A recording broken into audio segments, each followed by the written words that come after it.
Good morning, everyone. I want to believe that you can all hear me now. You are highly welcome to another week of our training on financial planning and bookkeeping. Indeed, I believe that you had a very good week. Today, we are going to look at yet another dimension of how you can plan your finances and how you can maintain an accurate record of books so as to enable you to take advantage of opportunities that can help expand your business.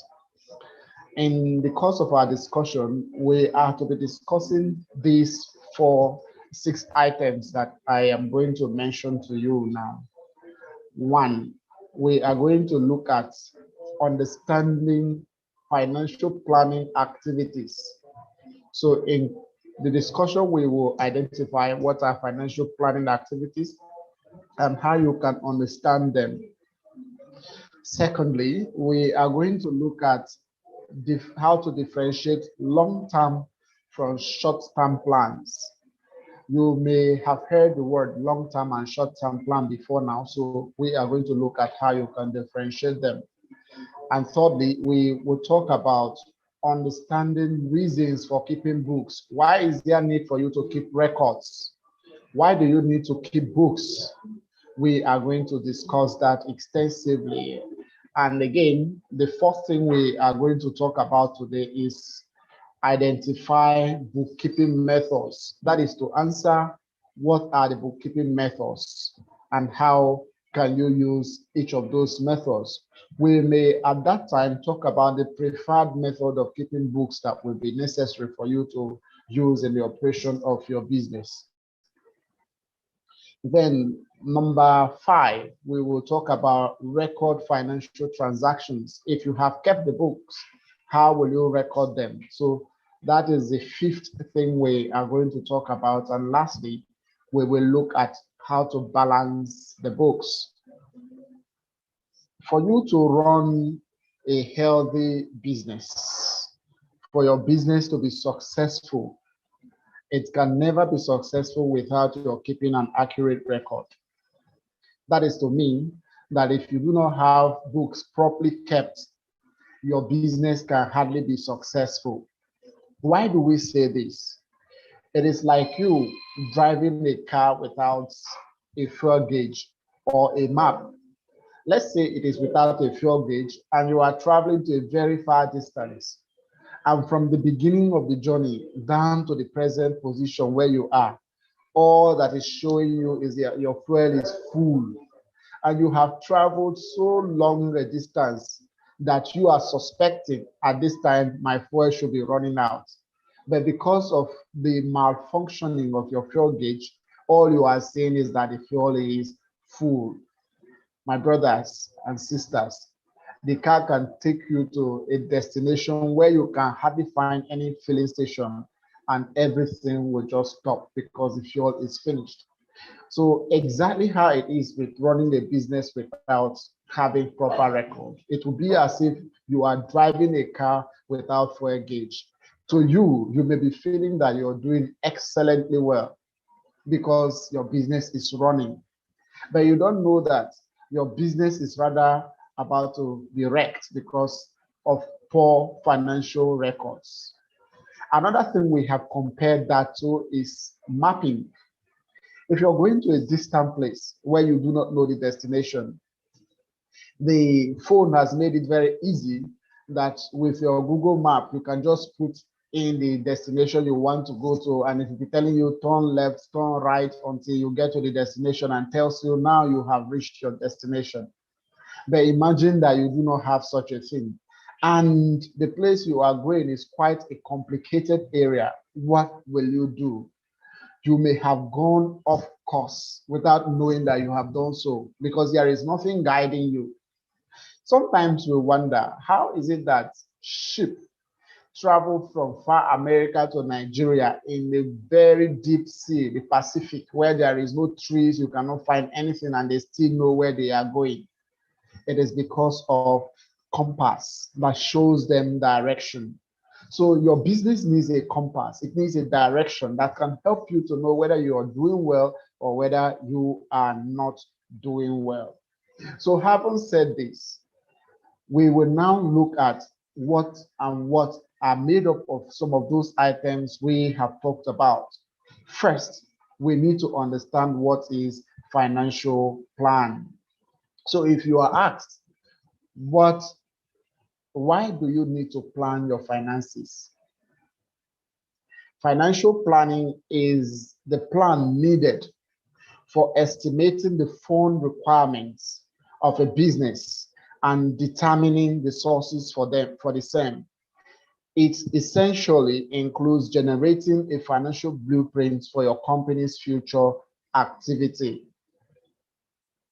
Financial planning, you are looking at what will be the fund requirements of the project I want to embark on.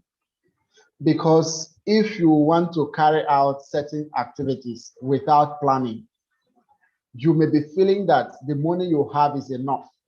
And as you get in the middle of it, you see that you don't have anything again. Now, for builders, what do they do? Well, some of them, before they even start building, you will see that there is a plan for the structure. Then they also go as far as meeting quantity surveyors and valuers to give value to the building. This is how much it will cost me from here to there. Why do they do that? Because they do not want to run out of money in course of carrying out their businesses. So the same thing applies to you. If you want to run a healthy business, you need to know the funds requirements of your business. And you also need to know where will be the source of funding. That is a very key thing that can help you to have a healthy business activity. So let's look at some objectives of financial planning. There are 4 objectives we are going to talk about here, and after them we can discuss them one at a time. First, ensuring availability of funds, estimating the time and sources of funds. 3, generating capital structure. And 4, avoiding unnecessary funds. Now, talking about ensuring availability of funds, you need funds available at all times to take care of your immediate needs, running cost of your business. What are the categories of running costs that you may need money to take care of at every time? Salaries for those who are working for you. Electricity bill, you need money to do that. What about rates? What about water bill, telephone charges? These are things that you need to do at all times. So money should be available to take care of these specific needs. Rent, where you are using for the business, you also need to set money aside to pay rent. So all these are why it is an objective of financial planning that you have funds available. Second, we mentioned estimating the time and sources of funds. Where will this money you are going to use for these things come from? Will you borrow it? Do you have capital that you can use to do some of these things? Are you going to make sales and get the money from there? So those are essential things you must know for you to run a healthy business. Then we also talked about the third thing, generating capital structure. When we talk about capital structure, we want to look at whether it is equity financing or it is debt financing. Debt is borrowed fund. Equity is what the owner puts into the business. So will you put money from your own source into the business, or are you going to borrow all the money that you will use to run the business? So that is also a critical area that you need to look into so as to know what would be the relevant thing you can do to have a healthy business organization. Then lastly, we said avoiding unnecessary funds. You know, in English, they used to say that money begets money. That is, you spend money to get money. So there should be no idle fund at any time in your business. Instead of you to keep an idle fund, why not invest the fund into something that can give you short-run benefits? For example, instead of you to just put money and say, okay, this money will be in my hand all the time, whereas the money, if you keep it somewhere, you can still have access to it And after maybe like a month, interest can start accruing to you. So these are things that you must put into perspective in order to run a healthy business organization. So if we have mentioned this, then we want to talk about the very key thing, which is the number two thing we said we were going to talk about today, which is financial planning process. We mentioned that we are going to differentiate between long-term and short-term plan. So please look at this slide. You will see financial planning process. And the first financial planning process we want to be talking about today is strategic financial plans. Whenever you hear the word strategic, you know you are talking about long term, something that will take a greater number of years for you to achieve. For example, in Nigeria, we used to hear medium-term expenditure framework, where they talk about a project, a budget that can take care of about three successive years. So what do? It is from those 3 years that they get yearly budget, annual budget from it.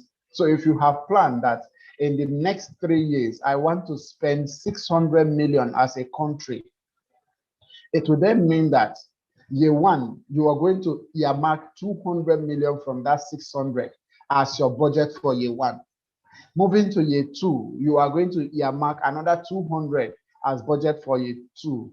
And year three, you are going to earmark another 200. So in the process, in a period of 3 years, you must have spent out the entire 600 million that you set aside as your budget. But when we say strategic, we are looking at something that takes longer time than just 3 years. That is why the 3-year plan of Nigeria is called medium-term expenditure framework. We are looking at 5 years and above. Then we are talking about strategic. But what are some things that if we do, it shows that we are investing in long-term plans? Let me mention some of those things to you. Long-term plans consider a number of financial activities, and they include, number one, proposed fixed asset investments.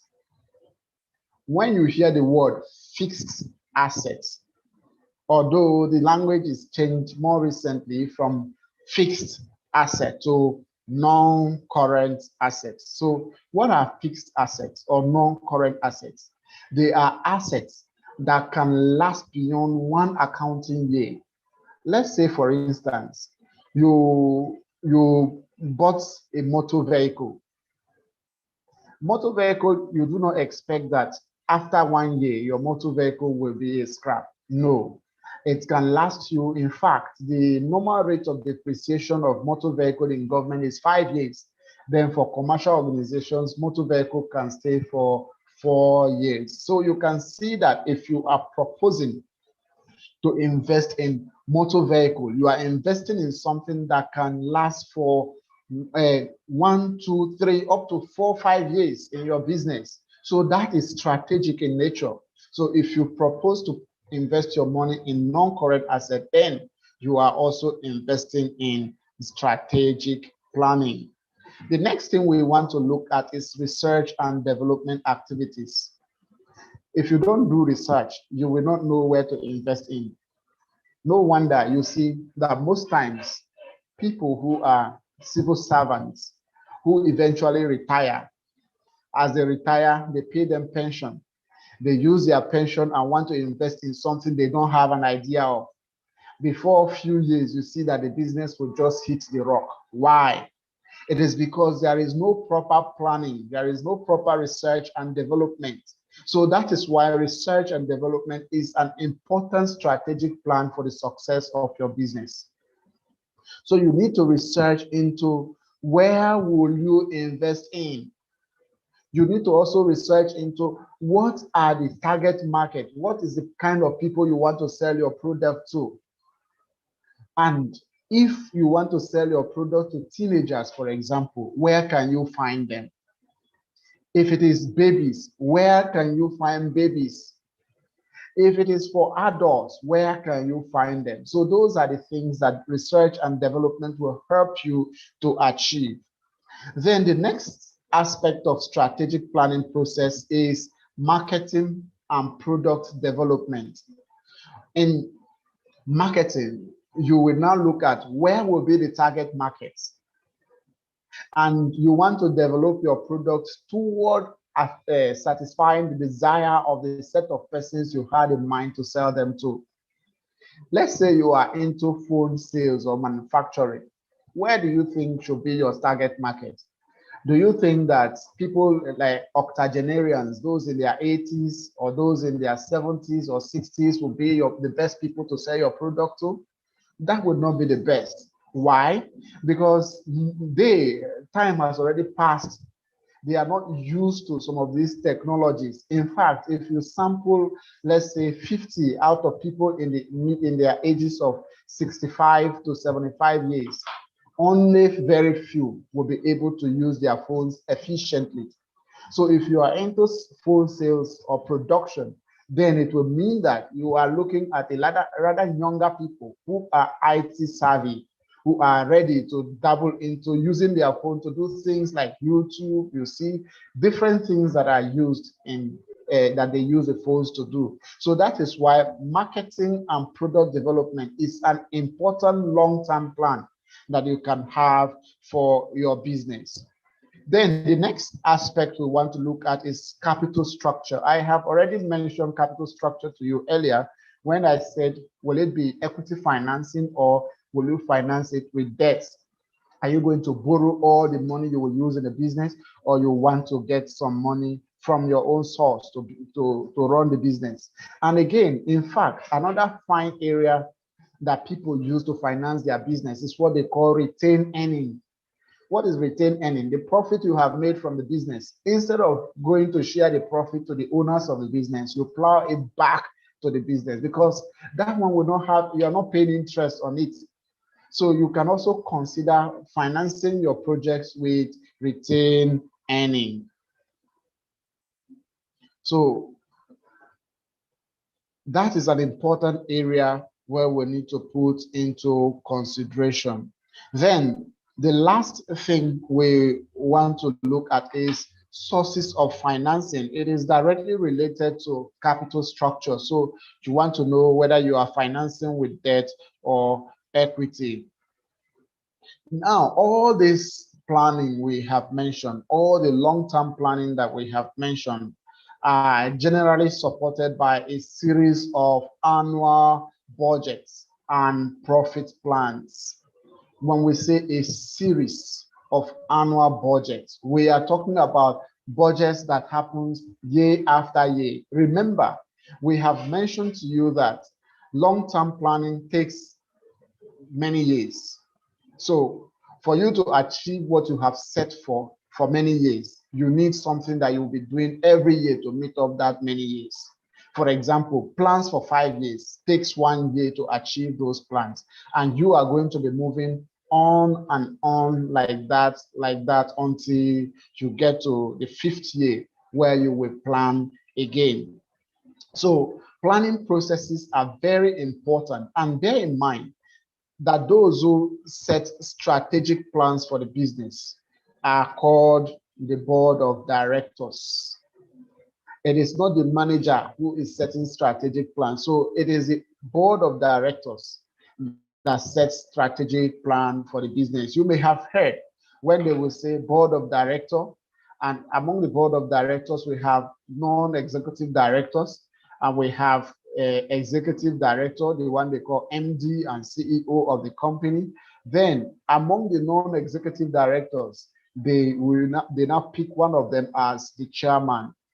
These are not people who are running the business every day. Their work is that they are experienced people in the industry. So since they are experienced people in the industry, they bring in their expertise to help plan into the future of your business organization. So having said this about long-term planning, then we also need to look at short-term planning process. So what are the short-term planning process? The same as we have heard, long-term was called strategic planning. Short-term planning is also called operating plans. So what are the processes that you can use for short term? The short-term plan is a financial plan specify short-term financial actions and the anticipated impact of those actions, and typically covers a period of 1 to 2 years operating period. So that is short-term. When you have annual budgets, yearly budgets, they are all short-term. What about quarterly budgets? They are also short-term in nature. Some can go as far as having monthly budget or monthly plan. Why do you need this? Every business have their peak in the year. There are some businesses that now, being the dry season, they are selling so much. So their plan would be to expand their production during dry season so that they can take advantage of the season and get more profit. So short-term plan looks into what is practicable and what is on ground to help you to achieve your desired success. Principle about short-term plan is cash budget. So let us look at cash planning or cash budgeting. Cash budget is a statement of the firm's plan inflow and outflow of cash. Your plan inflow and your plan outflow. What is coming into your business is an inflow, and what you spend on the business is outflow. So cash budget is looking at what are you having as an inflow, what is coming in, and what are you giving out as an outflow. Secondly, it is used to estimate short-term cash requirements with particular attention to anticipated cash surpluses and shortfalls. I did mention some of the short-term cash requirements you may need. For example, salaries, light bills, telephone charges, transportation. All these are short-term cash requirements. But if you plan to pay salaries to your workers and the wage bill is like 500,000 to all your workers, and what you have available is 450,000, there is a shortfall. What if what you are paying is 500 and what you have available is 700? In that case, there is surplus. So when making estimate for cash planning, you will also anticipate whether there will be surpluses or whether there will be shortfalls. And if there will be shortfalls, how will you close the gap?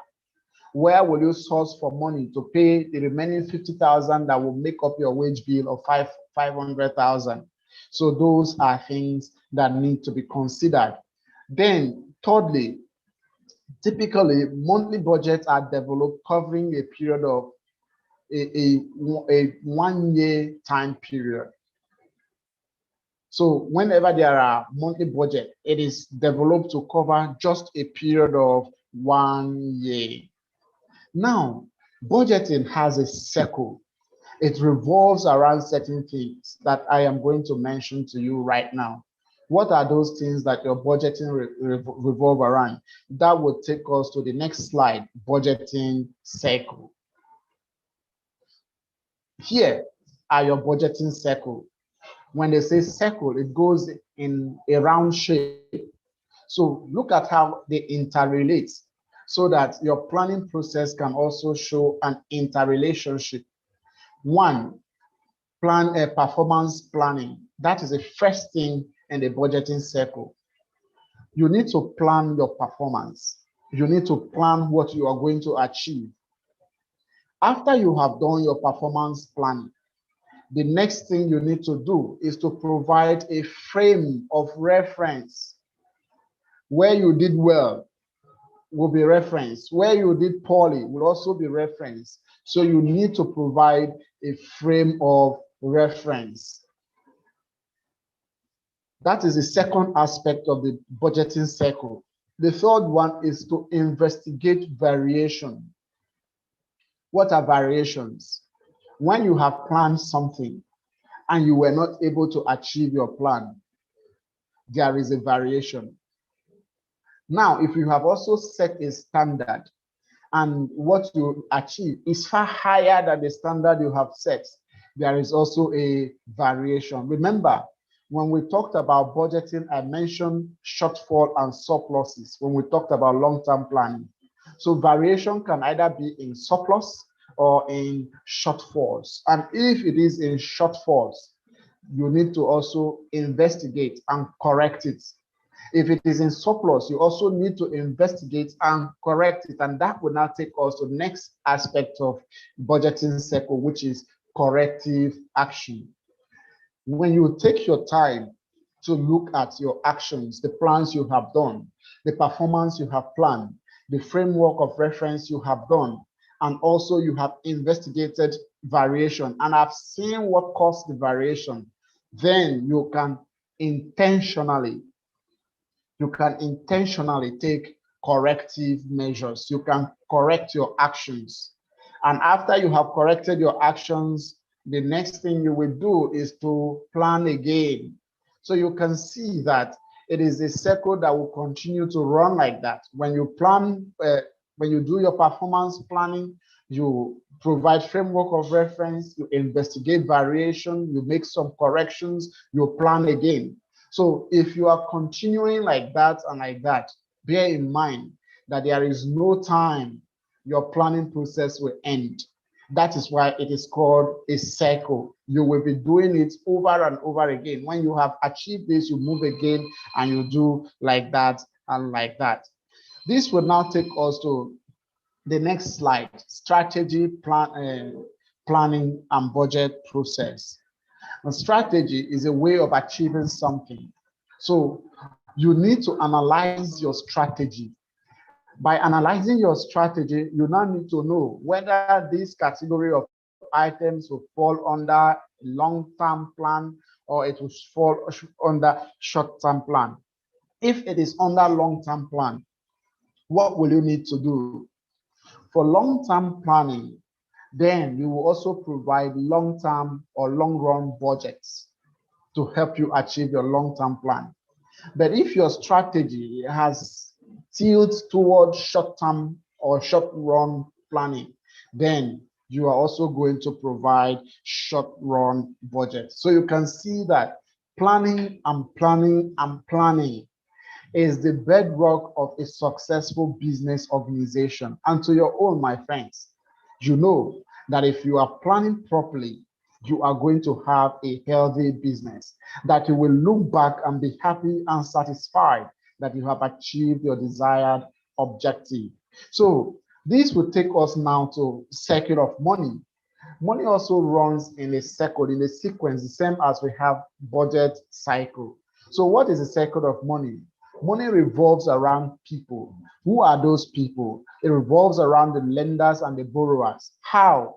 One, the primary function of finance is the moving of money to lend from lenders to borrowers and back again. And this is what we call cycle of money. How does it move from lenders to borrowers? You approach a bank, you tell the bank, please, I need facility. And the bank grants you the facility. The bank is the lender. Let's say that the bank you collect the money from is UBA. And you also have an account with Zenith Bank or with the same UBA. And as they gave you the facility, you went to your customers with the market and buy a lot of goods. Upon buying the goods, you put it in your shop. Let's say the total value of the goods you bought was like 100 million. And it would take you 1 month to sell goods worth of 100 million. Now, what you do is that it is at the end of every month, you go to the market to collect, to buy goods again. So what will you do? After you have bought the goods of 100 million and it's going to stay with you for 1 month, you start selling them. In a week, you have sold like 30 million. Will you hold the money in your hand? No. That money you borrowed from the bank is going back to the bank for safekeeping. And when you take it back to the bank for safekeeping, The bank knows that maybe you're coming again. Let's say that the goods worth of 100 million you have bought, you are going to make gain of about 40 million on it, making a total of 140 million that will go back to your bank. So at the end of the day, since you have made some good profits, your profits and your capital goes back to the bank and you withdraw it from the bank. Then the bank is still giving the same profit you have made to another borrower who come and approach them that they are going to take a facility for 3 weeks. So you can see that money continue to go in that cycle around and round and round.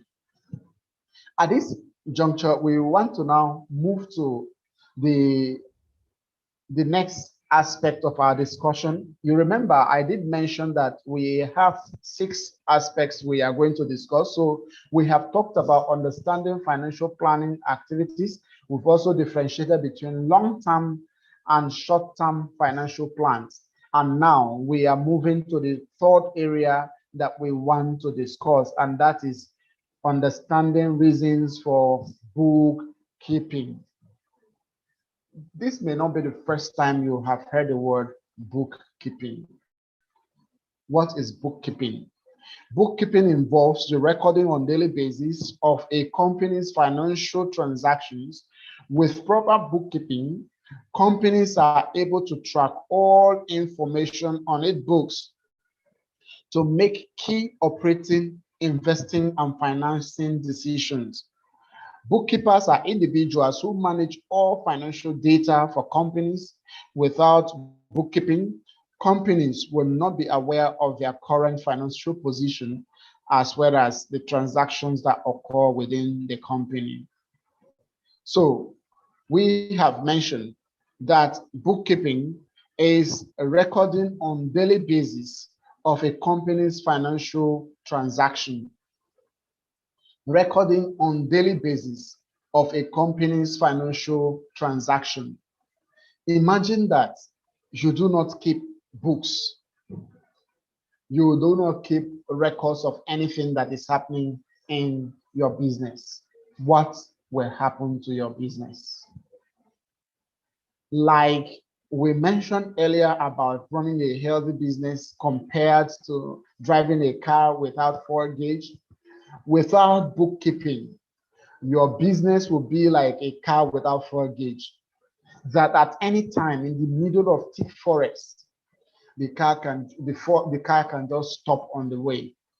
So if you do not have records, if there is no track of all information, what will happen to your business? Even the decisions you are making in the business may be very poor decisions. Sometimes when you want to take up certain actions, let's say that there are actions you want to take that requires the professional expertise of a lawyer, someone will tell you, please consult your lawyer. Is it because without a lawyer you cannot do what you want to achieve? Not necessarily, but your decision needs to be an informed decision.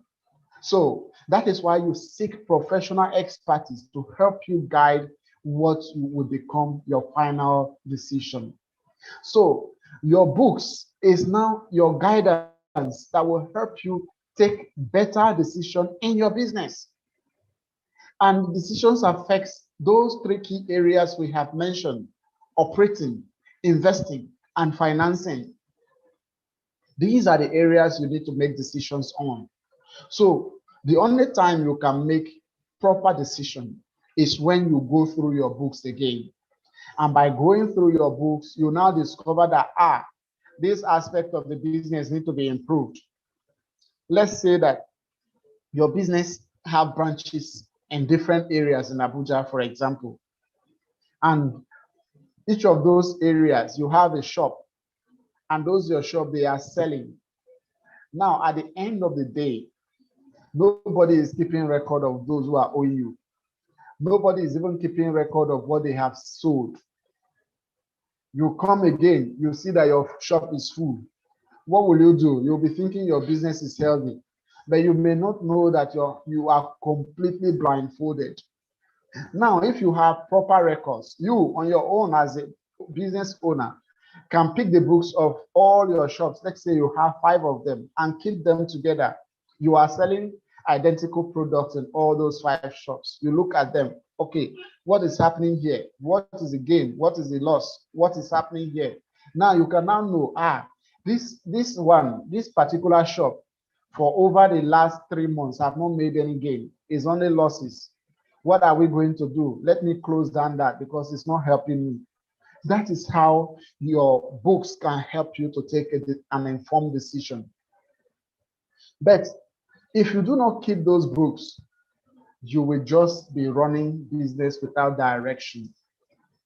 Then again, there is need for individuals who will manage all the data of your company. Sometimes books are kept by accountants, but bear in mind that while all accountants can be bookkeepers, not all bookkeepers are accountants. So you may not need a professional accountant to become your bookkeeper. It is just someone who have a good knowledge of debit and credit bookkeeping can help you to keep your books. Accounting goes beyond mere keeping books. The profession of an accountant goes beyond writing transactions in either books, hard copy, or putting it in the system. Accounting has to do with summarizing and even interpreting financial reports so that they will tell you, look, this is the area where there is need for improvement. So an accountant goes beyond bookkeeping, but bookkeeping can be done by just anyone, including an accountant. Now, what are the importance of bookkeeping? I am going to mention about 6 importance of bookkeeping. 1, bookkeeping is a reliable measure of a company's performance. This cannot be overemphasized because we have mentioned it extensively that by keeping books, it can help you to measure your performance. You can see your critical success factor. You can see your areas where you are making improvements by keeping proper books. Secondly, bookkeeping provides information for strategic decision. I have talked about strategic decision to be long-term decision. So if you are keeping proper books, reference to that book can help you to plan into even the foreseeable future, which is long-term in nature. Then thirdly, bookkeeping provides benchmark for revenue and income goals. When you talk about benchmarking, you are comparing something. Now, benchmark can be internal, where you compare a quarter with another. You say January to March, you compare it with April to June, and you compare it like that. What were your income goals? You know, there is need for you to set standards for your business. For example, you can plan that from January to March, I want to sell 10 million naira as my revenue for that period. Then you also now look at it. Okay, did I meet up the 10 million naira target I set for myself? If you did not, then what went wrong? Benchmarking again can come with comparing one segment of your business, one department, one unit of your business with another. The unit that is doing well, what is the reason behind they are doing well? What is helping them to do well? That is benchmarking. Again, you can also decide to benchmark with the industry experts. What you are doing, there is someone in the industry that is doing better than you. So what is the secret? You can understudy the secrets of the person who is doing well and try to domesticate those things that the person is doing that you are not doing. That is benchmarking. So if you are keeping books, it can help you to do that.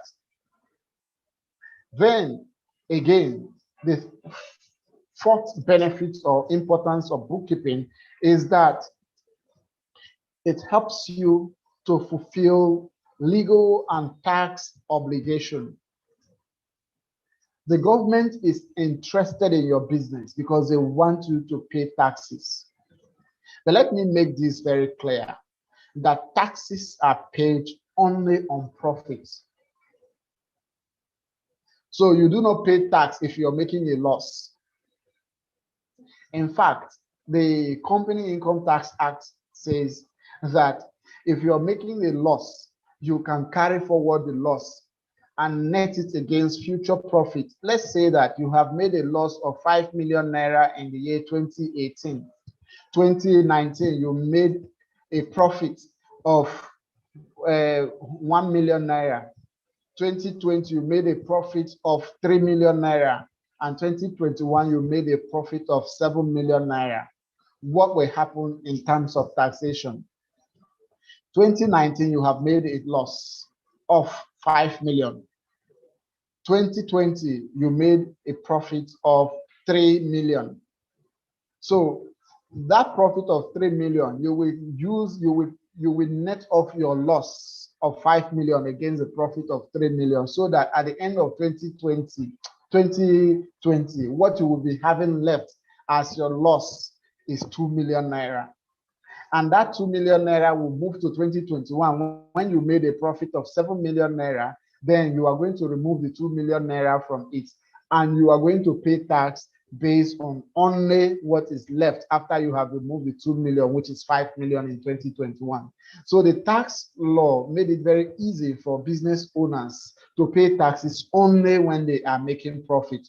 Although there are some exceptions to that. You cannot keep saying that you are making loss over time. There is something they call tax audit and investigation, where the tax authority will come and check with your company to see whether what you are telling them is the whole truth.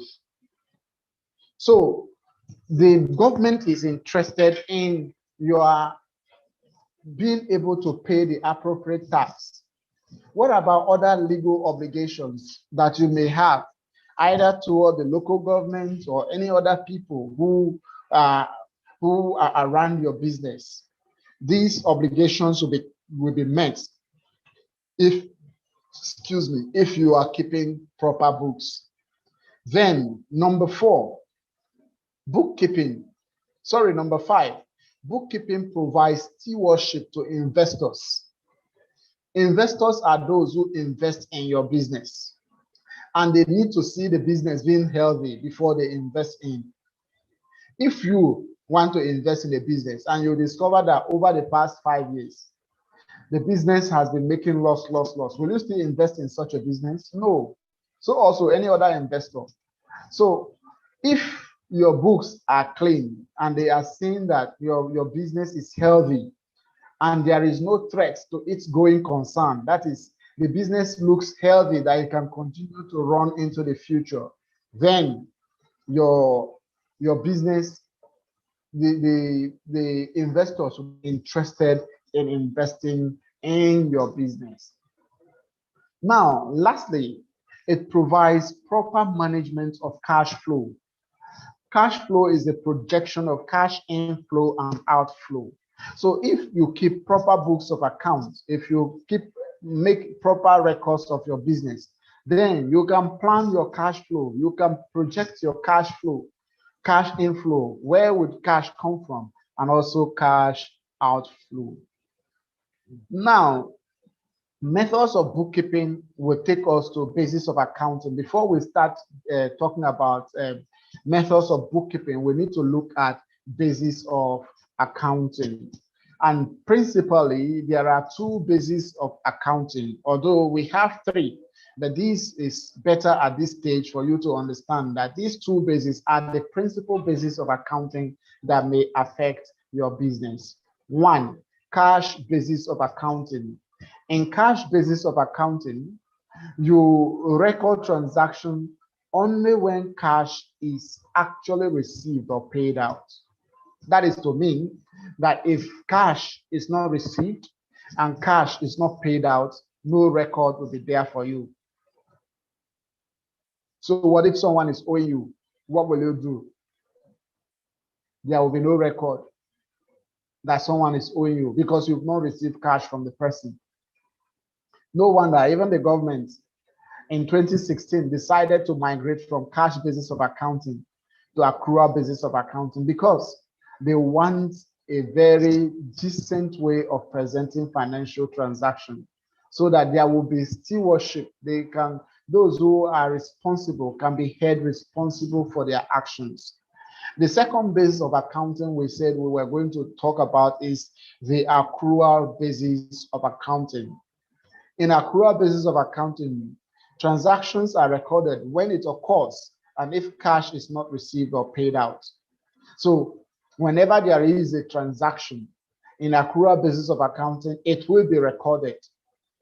If somebody is owing you, it will appear there as payable or liability. But if you are owing somebody if somebody is owing you, it will be a receivable, sorry. If you are owing someone, it will become payable, something you are owing someone to pay in the future. So let me explain this in a little further by you looking at the screen to see the example that is given there, that you purchase 100 units of a product and will pay for it next month. In this month, April, you purchase 100 units of a product and you are going to pay for those 100 units by May. What will happen if it were to be cash basis of accounting? If it were to be cash basis of accounting, no transaction will be recorded. Why? Because you have not paid and there is nothing. You are not writing anything. You only record things when you receive cash and you pay out cash. That is why it is called cash basis. But what about if it were to be accrual basis of accounting? This is what will happen. In accrual basis of accounting, a transaction will be recorded through an account payable or liability. That is to mean that in your statement of financial position or balance sheet, it will be showing that you are owing someone. You need to pay this person. That is why accrual basis of accounting is a very robust way of recording your business transaction. Never worry, we are going to look in detail at how you can record things using accrual basis of accounting later in the future. So let's now look at methods of bookkeeping, and that will take us to the fourth thing we were going to talk about today: methods of bookkeeping. Two methods are recorded here. One, single entry bookkeeping, and two, double entry bookkeeping. Single entry, you may not have heard that word more often because it is not used more often. What we may be familiar with is double entry bookkeeping, because even when you are not an accounting student, when you were still in JS3, those years, you can remember that they used to talk about double entry bookkeeping. So we are going to distinguish between single entry bookkeeping and double entry bookkeeping. For single entry bookkeeping, for instance, single entry bookkeeping is a straightforward method where one entry is made for each transaction in the books. If you have a transaction recorded in your books, only one entry, one line will be entered. If you have made a sale, who sold it to you? Who did you sell it to? There will be no record. If you have received something from someone, receipt, who did you receive from? No record. That is single entry bookkeeping. It is also a form of bookkeeping. But my advice to you is that you should use the double entry bookkeeping. Why? It is because double entry bookkeeping is more robust. It follows the principle that every transaction affects at least two accounts, and they are recorded as debit and credit. Every transaction, there must be a giver and a receiver. How is that possible? Look at this example. If you sell a bag of cowpea for 20,000, You sell a bag of cowpea for 20,000 naira. For double entry bookkeeping, two things. One, cash or bank represents you. And second, sales account represents where the money is coming from. So what will happen when you have made a sale, you receive money, is it not? So that money you have received will be debited to your cash account if you were given cash. If the money was paid into your bank, it would also be debited to your bank account. Now, but where did this money come from? That is a question that double entry bookkeeping will help you to answer. It came from sales. You sold something. So while you are debiting your cash and bank accounts, you are going to credit your sales account. Even if the person who is looking at it is not there with you, as soon as they pick up your book and look, what will come to their mind? You have made a sale of 20,000. What did you sell? Cowpea. That is how it will be. So you are there. They will know that this 20,000 you have was not donated to you. It was something you got from sale of a product. So that is it on double entry bookkeeping. No wonder we are encouraging you to record your transaction using double entry bookkeeping. If this is a little technical, but I don't see the technicalities applied with this. So if it is a little technical, you can get an accountant to guide you on how to take off. Then, haven't shown you how to take off, you can subsequently be doing it on your own. Accounting have a system, and there are two principal systems of accounting. The accounting system is designed to collect, document, and report financial transactions affecting your business. So whatever method you have set to collect, report, and also make other presentation of your financial activities, it is going to come in two ways. One is either it is manual, or two, automated or computerized. If it is manual accounting system is an accounting system that is processed by hand. You use your hand to write, you use your hand to do it. It is called manual accounting system. So these debit and credit we mentioned earlier, it is going to be done by your hand. But you need to be careful in applying manual accounting system. Because let's say, for example, as I did mention, if you sold copy of 20,000 naira, you are recording with hand. What will happen? If you make a mistake and add 10 to 20,000 naira, you have added 180,000 to it. 20,000 plus 10 is 200,000. 200,000 minus 20,000 gives you 180,000. No wonder when I was in the university, one of my lecturers used to say, be very careful with zero. Zero can put you in trouble. What if you had wanted to write 200,000 and you made a mistake and add one more zero? You have written 2 million. Imagine 1.8 million difference. So you need to be careful with, you need to be very careful with zeros, so that if you are applying manual accounting system, you use the appropriate thing. Number two, computerized or automated accounting system. In this area, you may do very little work. The only thing you are doing is to impute the information into the computer. That is to mean that it is a computer that produces the result for you. If you have entered it appropriately, it will do the debit and credit for you automatically. That is why it is called either computerized or automated accounting system. So if it is by an accounting system, by a computer system, then it will be bookkeeping with or without hand. or computer program.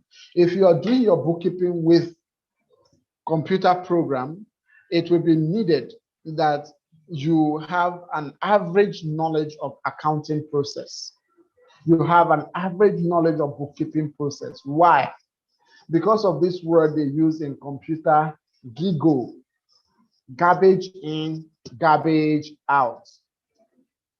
It is what you impute into the computer that the computer will give you. If you wanted to impute 20,000 and you put 4 zeros to it, you put 1 0 to it, instead of 20,000, it will become 200,000 still. So, but that is not the end of it. You also need to understand the bookkeeping behind the program. You need to know that if there is a sales account will be credited and the cash account or bank account will be debited. That is what is critical. So for you to be able to be successful in carrying out bookkeeping without hand with a computer program, you need to understand the bookkeeping behind the system. So now we want to look at accounting system. Accounting system, we are talking about what they call GAAP, generally accepted accounting principle. All accountants using the same set of rules to prepare financial reports. This financial report is prepared, is a set of rules that is issued from time to time by Financial Reporting Council. Before now, Nigeria had its reporting council, but it was not called Financial Reporting Council. It was called Nigeria Accounting Standards Board. What was the work of this board?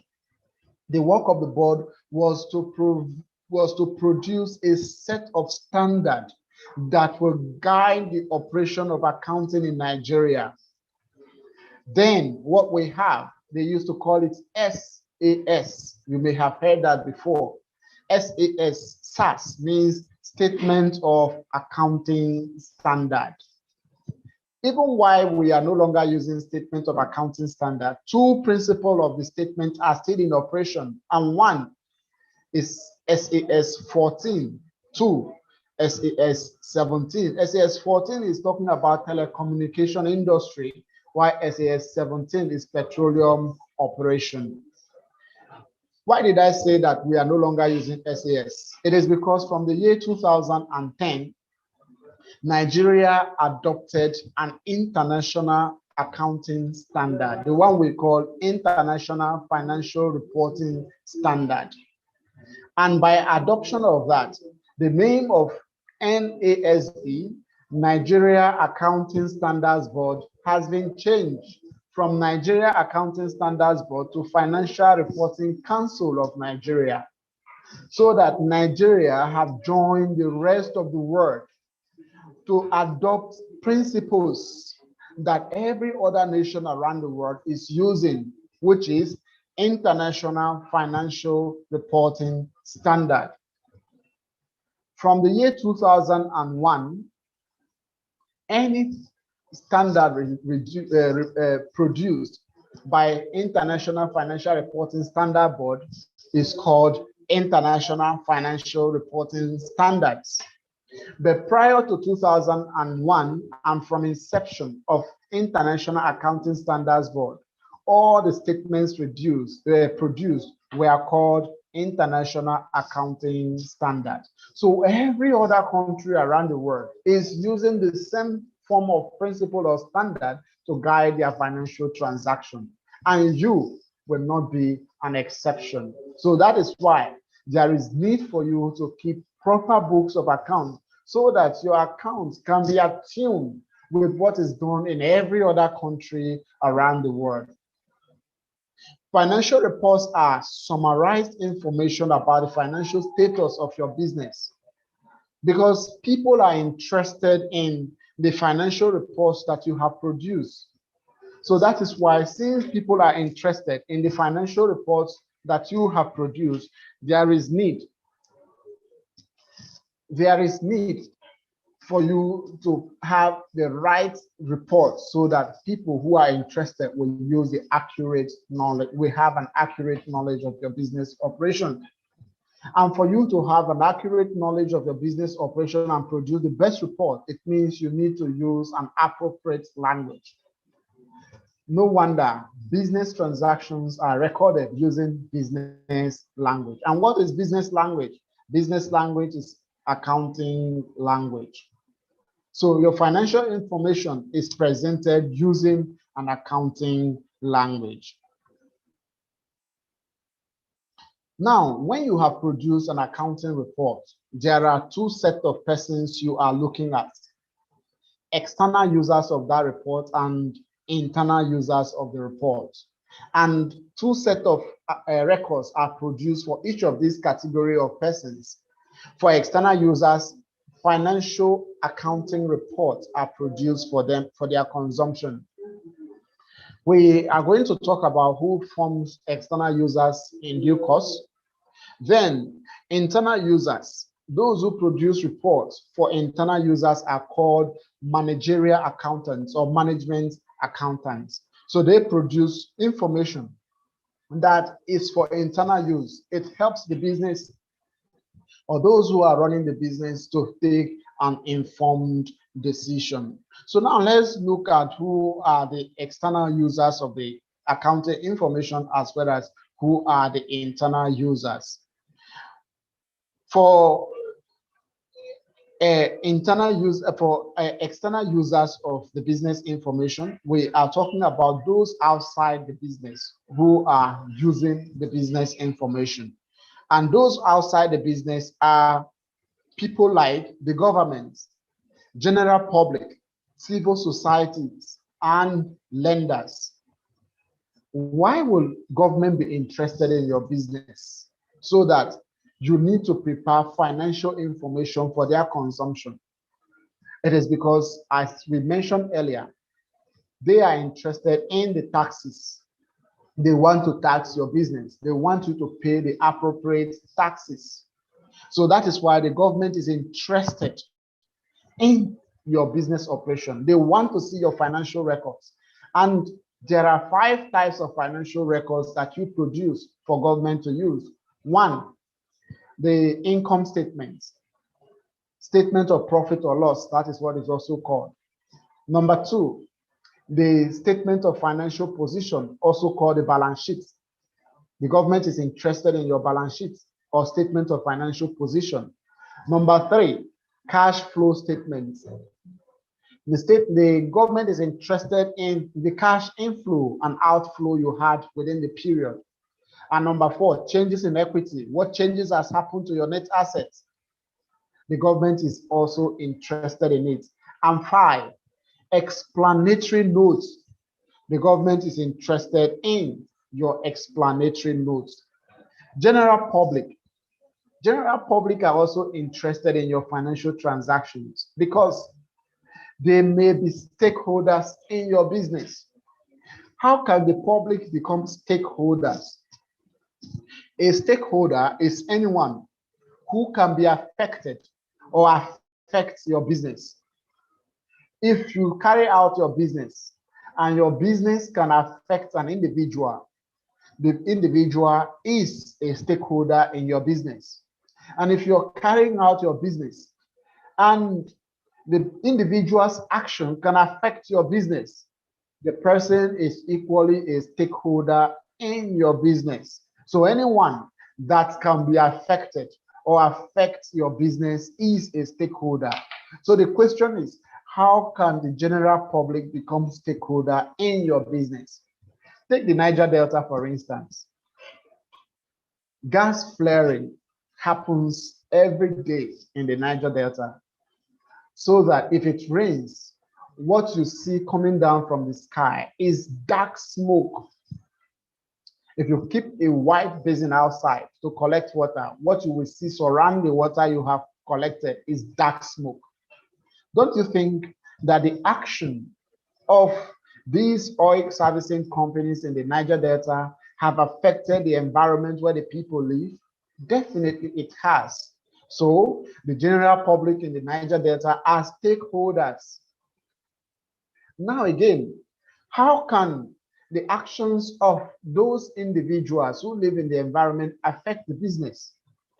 Bearing in mind that at some points in time, they can carry placards and blockade the gates of the business and say, you are not entering today unless you settle us, or you must employ a certain number of persons from our place. When they do that, their action by closing the gates of the business has affected the business. So the general public are also interested in the financial activities of your business. In Abuja here, we have heard of queries somewhere in Kubwa and some other places where they are blasting. And we heard some of these people carry them to like radio station, telling the people they are becoming a threat to their life, their building is shaking. So you can see that the actions of such companies are affecting the people in the environment. And the civil society organizations are also interested in the responsibility that the company is having toward the people. You may have heard when organizations like Amnesty International tell the government, we are giving you an ultimatum, you must do this or that. Why? Because they are also stakeholders in the business. Then lastly, the lenders. Lenders are those who borrow money to the business. And they want to see that the business is healthy because they want two things. They want to ensure that you have money to pay interest on the money you have borrowed from them. That is one on the one hand. On the other hand, they want to also ensure that at the end of the period, you may have enough money to pay back the money you borrowed. So lenders are stakeholders in your business, and as such, they are also interested in your financial report. So all these category of persons I have mentioned are those who are external users of your financial information, or those outside your business that are interested in the business operation. Having talked about those outside your business, we also need to talk about those within the business, those inside the business that are stakeholders in the business. One, the principal set of persons who are interested in the business are the shareholders. Shareholders are the owners of the business. And they are also interested in two things. One, that you should declare dividends and give them money at the end of the year. And that is called return on investment. They want to have a return on the money they have put into the business. Then two, they are also interested in capital appreciation. They want to see that the money they have invested in your business is growing. So the shareholders are internal users of financial information, and they are interested in the business. Two, the managers. Who are the managers? These are the persons who are actually doing the running of the business on a day-to-day basis. The managers, they want to have a bonus if they have met up the target you have given to them. So one of the interests of the managers is that they want you to give them bonus because they have met up the requirements you have set before them. Secondly, the managers are also interested in job security. They do not want to lose the job they have. So that is why they are keenly interested in the operation of your business, and they need to know how the business is doing, whether it is doing well or not. Three, the employees. The employees, you will see them carry placards when they have seen that, this business is doing very well. Please increase our salary. So they are also interested in increments. And again, they are also interested in the security of their business. I have mentioned the primary books of accounts where I told you about the balance sheet or statement of a financial position, the income statement, cash flow statement. So these three are the principal primary books of accounts. Now, how is balance sheet treated? Balance sheet is made up of what you have and owe in the business. What you have is called your assets, and what you owe is called your liabilities. And again, bearing in mind that there is something they call an accounting equation, where you say assets minus liability equals equity. And again, liabilities plus equity equals assets. So that is to mean that at all times, your balance sheet must be balanced. It is a statement, it is not an account that shows you what you own, your assets, and what you are owing, your liabilities.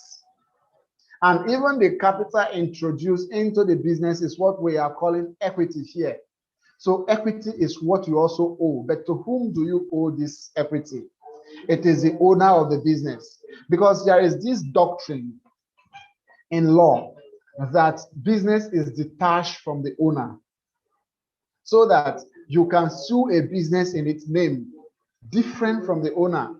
The owner is a different person from the business itself. It is only when there is a problem that the doctrine of unveiling the business will come to now find out who is the actual owner of the business. Then the second book of accounts we have mentioned here is the income statement. Income statement is made up of how much you make, that is sales. What did you spend from it? Expenses. And what is left to you after you have made the expense?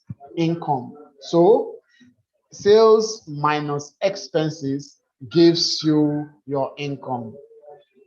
The cash flow statement. It is helping you to know the liquidity position of your company. And as such, it measures your cash inflow and your cash outflow. And your cash inflow minus your cash outflow gives you the cash and cash equivalent. So this is a typical example of how a balance sheet looks like. On the left-hand side of the balance sheet, you have the liability. We have mentioned the liability is made up of both liabilities and equity. Then the right-hand side of the balance sheet, you have the assets. So assets minus liability, we said, gives you equity. And liability plus equity will give you assets. So the both side of this account must always balance.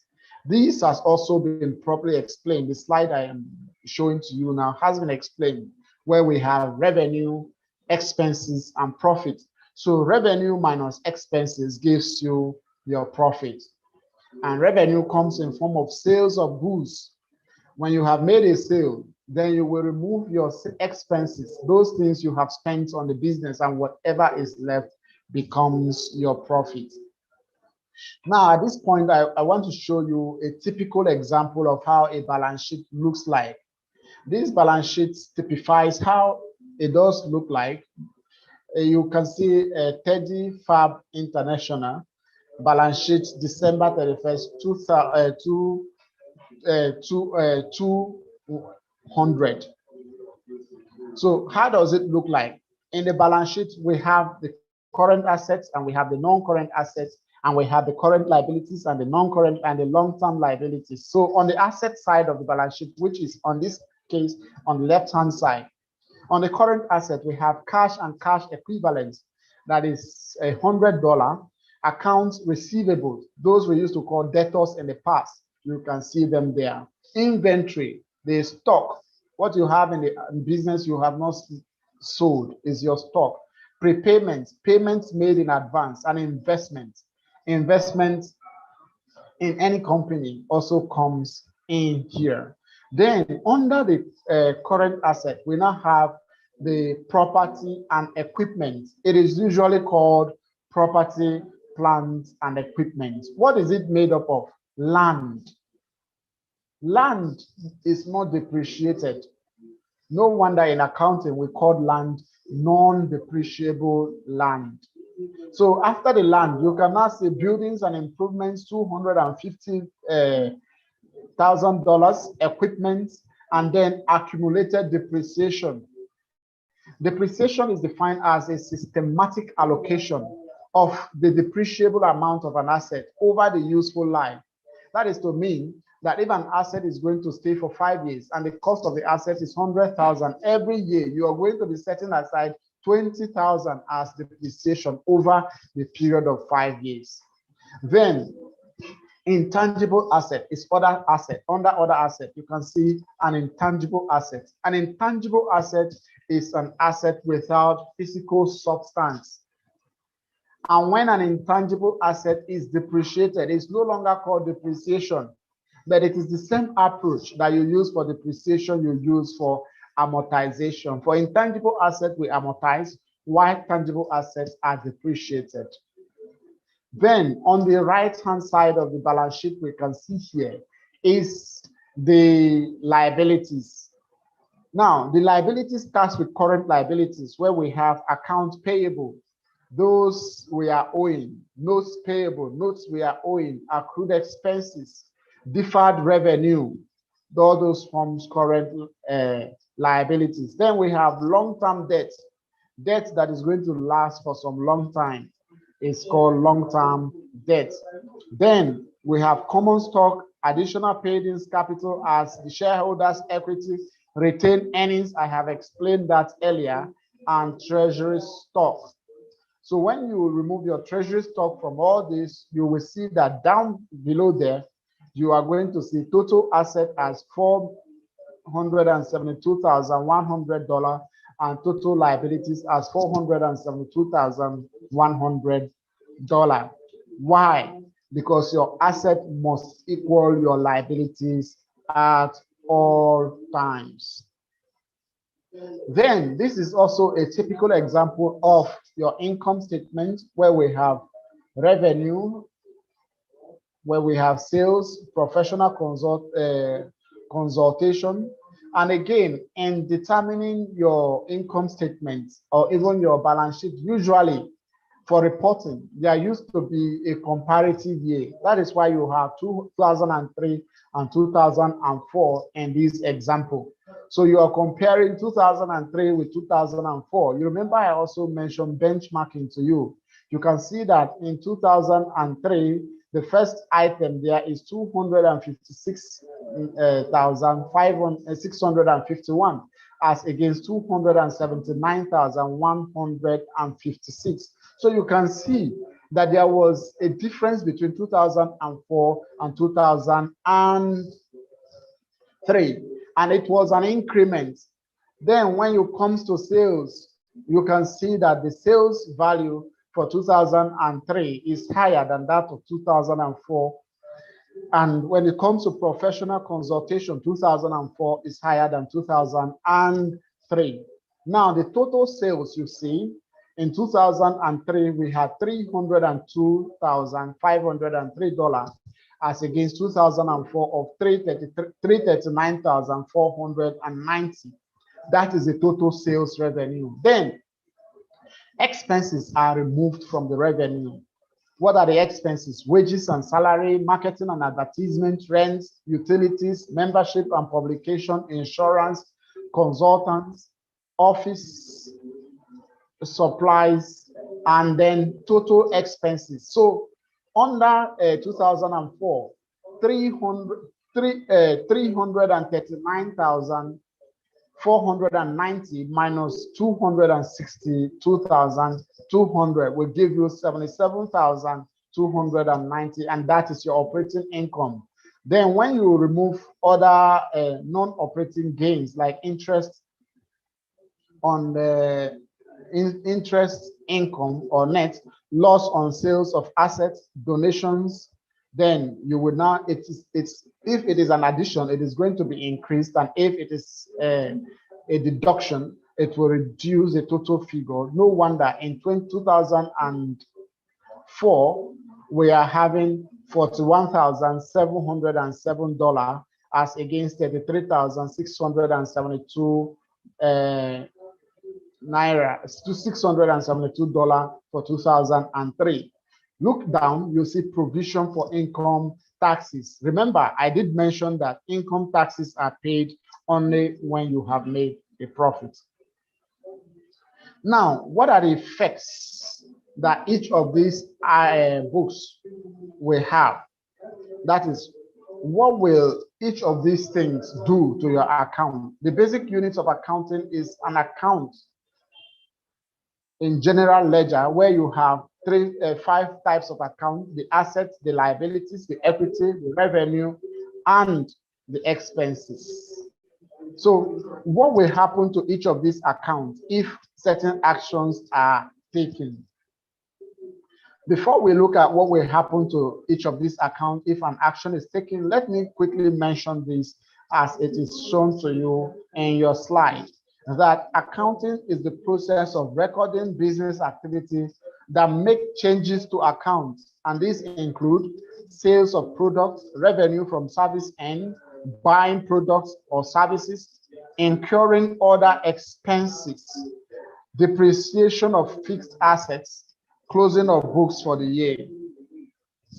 So double entry accounting, it will show you what will be the effect of each of these items.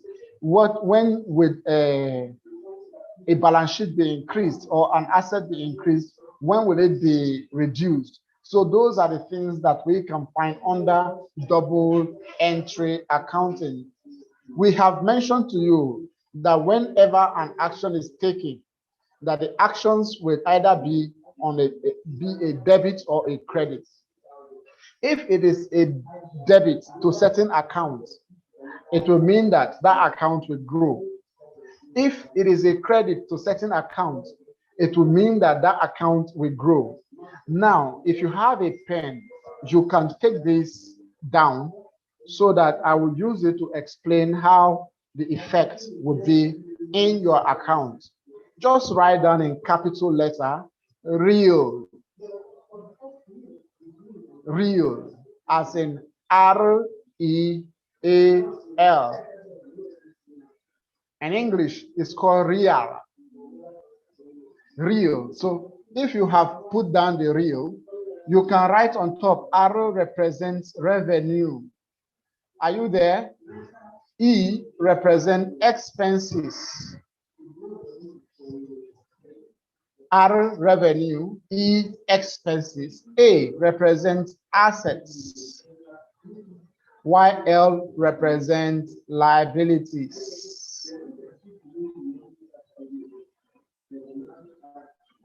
I take it again. R represents revenue, E represents expenditure, A represents assets, and L represents liabilities. Now come under and put under R credit. CR represents credit. Put CR under R. Then under E, put DR, debit. That is expenses, debit. Then under A, put DR again, debit. And under L, put CR credits. The next slide I have shown now, I will now use it to explain what I have just mentioned to you. Assets. If you want to increase an asset, you remember that the A inside is for asset bar. So if you want to increase an asset, you will debit it. If the value of an asset was 50,000 and you debit 20,000 to that account, that asset automatically has grown from 50,000 to 70,000. So that is why in that real model, I have mentioned to you, A, which is asset, is debit. So if you want to make an asset bigger, you have to debit it. Then the next thing there is liabilities. If you see on your screen, I am just following the way it is on the screen. Liabilities, you can see credit. If you want to increase liabilities, you have to credit it. Let's say you were owing somebody 40,000, and again, you owe the person another 15,000. If you credit that 15,000 to the liabilities account, what will be standing as what you're owing that person will be a total of 55,000. Liability and equity are the same thing. They are both liability items. So if you are also increasing an equity, you would credit it the same as you are doing to liabilities. Then the remaining two that are there, we have talked about assets, we've talked about liabilities. The next one is revenue. If you want to also increase a revenue, you have to credit it. If you have made sales of 50,000, that sales will be credit. If again you make another sales of 50,000, if you credit it to the same revenue account, the total sales that will hang in your account will be 90,000. Then expenses are debit by nature. If you want to increase an expense, you debit them. If you had an expense of 10,000 naira and you made another expense of 5,000, then you would debit the 5,000 to the same account where you had the 10,000 and you have a total of 15,000. So what if you want to reverse them? Let's say that you want to make it smaller from bigger. You are just reversing what we have done. So it will mean that for revenue, if you want to make a revenue smaller, if you want to make a revenue smaller, can you answer for me?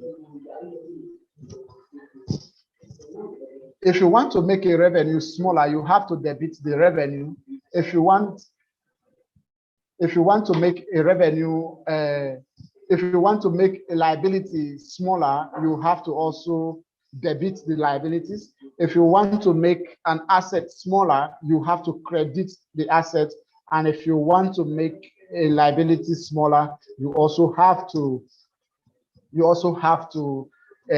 debit the liability. So each of the ones you have credited, those ones you have written credit, you remember when you put real, I said under you should put credit, debit, debit, credit.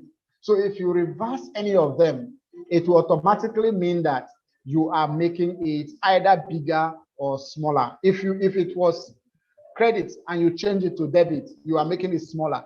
If it was debit and you change it to credit, you are making it smaller. If it was debit again, like asset, and you change it to credit, that would mean that if you have an asset of 100,000, which was debit, and you now credit 20,000, what will now remain in your asset account is 80,000. So this is exactly how it affects it. So each of those accounts can be balanced using these procedures I have mentioned to you.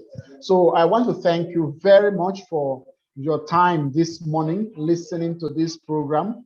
We sincerely appreciate all your time.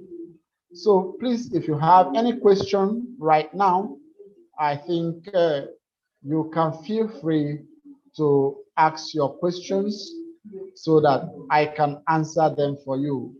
Bearing in mind that you can ask questions on anything that has to do with accounting, whether it is what we discuss or not, whether it is what we have discussed here today or not.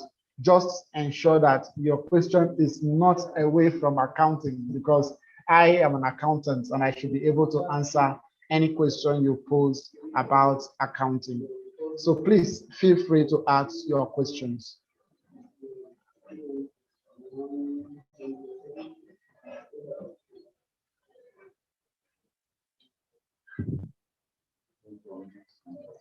Please, you can unmute yourself and speak, please.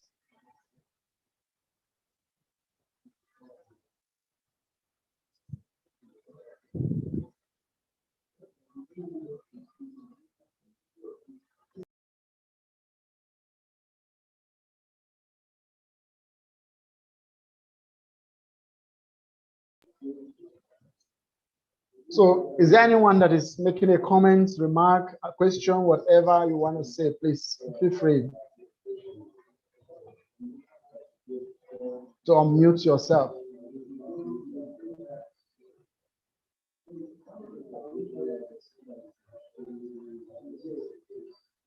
I want to believe you can hear me.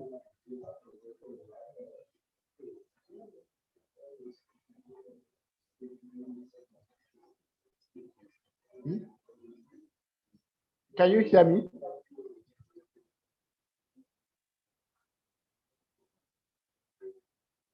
All right. In the absence of any question, please, I want to thank you very much for your attention to this training this morning. And again, feel free, you can also raise your question. Even if I am not around, I'll be able to answer the much I can to you in due course. Your quiz will be sent to you in due course. It's already there, so you can take time out to answer your quiz and return it. So once again, I want to thank you all for your time.